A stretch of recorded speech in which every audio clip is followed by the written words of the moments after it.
Hi everyone. So over the past couple of weeks, I realized that I want to spend more time doing in-depth analysis of different concepts or problems I deal with. And it looks like there is no better way of doing such an analysis than actually sitting for an hour, writing everything down, writing notes, making notes, trying to present it to someone.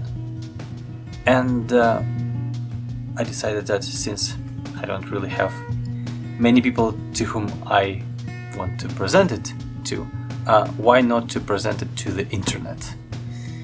With the hope that potentially some people may find it somehow interesting or engaging, and the job I do to perform some self-reflections or again like doing analysis wouldn't be just consumed by myself, but potentially may be helpful for someone else. So let's give it a try. And for today's topic, I think it might be interesting to talk about perfectionism. But first of all, it's necessary to make sure that we are all on the same page, because the concept of perfectionism, the word itself, is extremely overused. And when something is overused, it starts to lose its authentic meaning. So the definition that I personally find kind of interesting is that perfectionism is an excessive fixation on the condition of how things can be, and a strong, unhealthy, emotionally motivated reaction when the condition of how it can be doesn't match the condition of how it is. Well, now the question is why such a reaction happens. And I'm not pretending that I know all the answers, because I'm pretty sure that there are quite many. But one that, as it looks to me, makes quite a lot of sense is that it is caused partially by inadequate assessments. Well, now it's necessary to understand why inadequate assessment happens in the first place. And again, I'm not pretending that I know all the answers, because probably there are plenty of them, but here are a few thoughts that I think make some sense.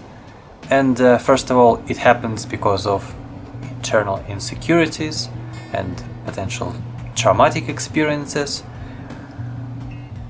They are pretty unique, so I don't think it makes much sense to speculate here.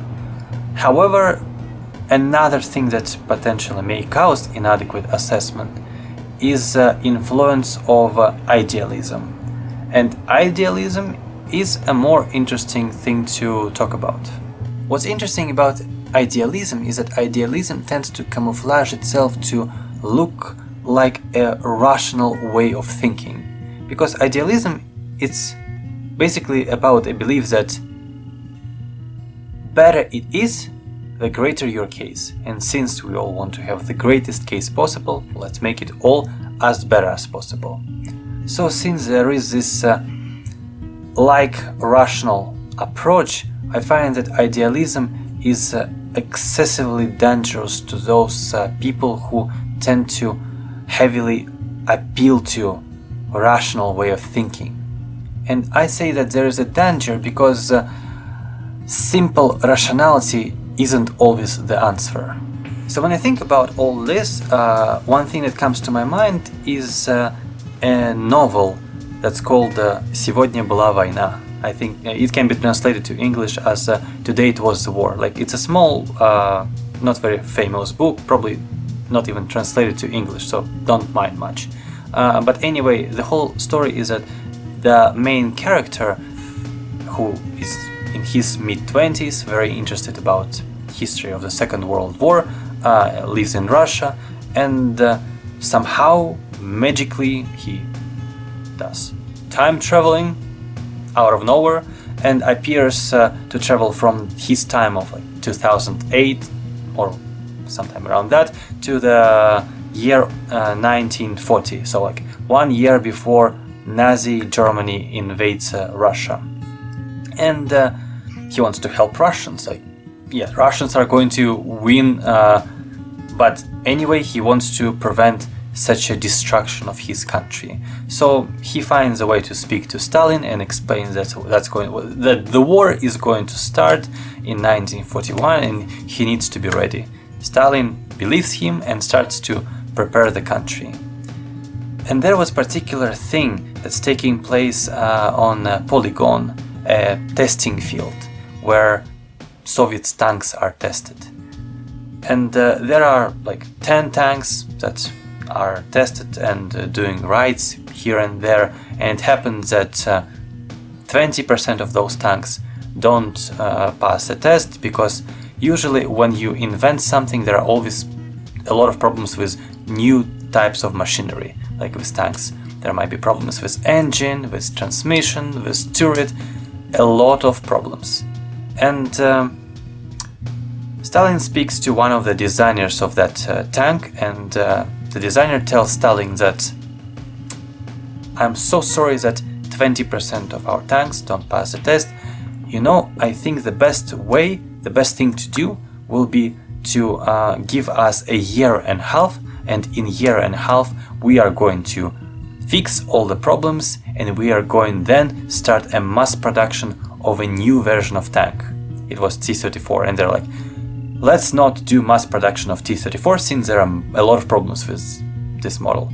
Let's do mass production of T-34M, modernized, in 1.5 years. Well, Stalin knows that the war is going to start in a year, not in 1.5 years. So he says to the designer of the tank, that engineer, that it's all very nice that you want to fix the problems, but the tank will be sent to mass production tomorrow, not in a year and a half. So that's how much time you have to fix all the problems. So outside of that particular story, it looks like most of day-to-day problems require simply okay solutions.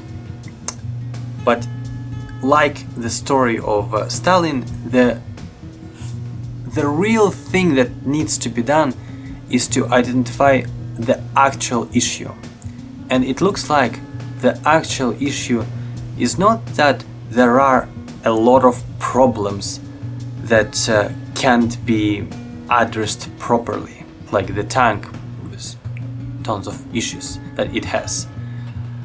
But the case when you have an accumulation, like a mass accumulation of unresolved problems, that is the real threat, that is the real problem, and that is the big picture.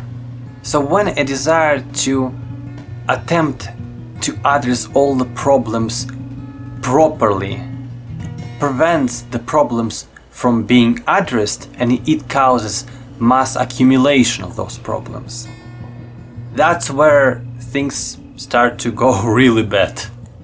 The concept of big picture is actually pretty easy to criticize.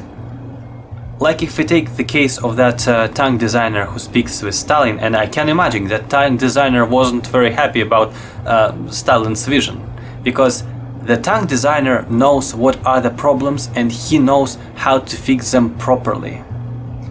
So when you have a great strive to do things the right way, and you have to reject this strive, basically alienate yourself from this idea, it feels like self-betrayal. If you may remember, I told that idealism tends to camouflage itself to look like a rational way of thinking. So to defeat this rational way of thinking, we need to find other rational ways of thinking that are more persuasive.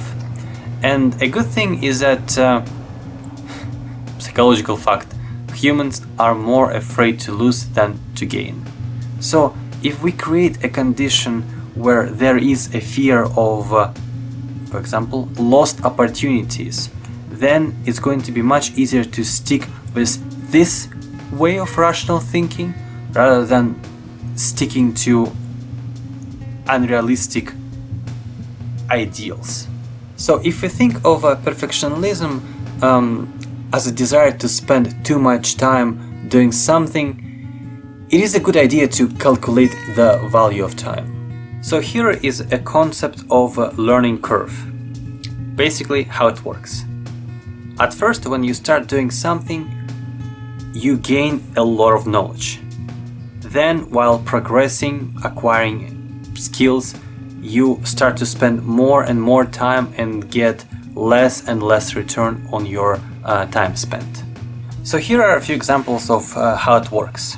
With 3,000 words, you can understand 90% of everyday English conversations. It means that learning those 3,000 words will give you the best return on time you spent. Then, of course, you can spend more time learning other 20,000 words, but the return will be much less valuable. Another example is guitar playing. If you learn 4 most common chords, you're able to play, let's say, 60% of songs. If you learn 3 more most common chords, you'll be able to play 80% of songs. Then you can learn 20 other chords, but the return you get is going to be much less valuable. Let's assume we have 100 hours to spend, and there is a skill A. So if you spend all those 100 hours on skill A, in 100 hours you will be here. You will definitely reach a pretty good level of proficiency with skill A. However, if you choose to spend 60 hours learning skill A and 40 hours learning skill B, it means that you will not be as proficient in skill A. But in return, what you get is that you still have a very solid understanding of skill A, maybe good enough, and half learn skill B. In the end of the day, basically you have 2 options. Either learn one skill very well, or learn one skill pretty well and half another skill. And since knowing 1.5 skill instead of knowing 1 skill is much better, the choice is kind of rational. As you can see, there is this element of a fear of lost opportunities. Then we kind of can push away an idea of perfecting something, because we understand that instead of trying to perfect one thing, we actually can lose more than we gain. I would say that the main exception to everything what I said by now is that this particular method of thinking about things works primarily if it's an internal way of dealing with issues. Because internally, for yourself, probably good enough is enough. However, when we have other people being involved in this situation, in those cases, then sometimes perfection is necessary. Just pretty stupid example, but still a valid one. If your boss tells you that a design of your product must be perfect, you can't go to your boss with 1.5 products and say, hey, instead of 1 perfect, I have 1.5 of good enough. That's not what your boss wants from you. And it's not only about hierarchies like that, where it's obvious that you have to follow what your boss says. Another example that I may think of where perfection might be very beneficial is communications.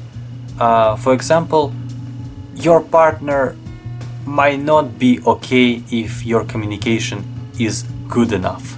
Maybe your partner needs your communication to be very, very, very, very good.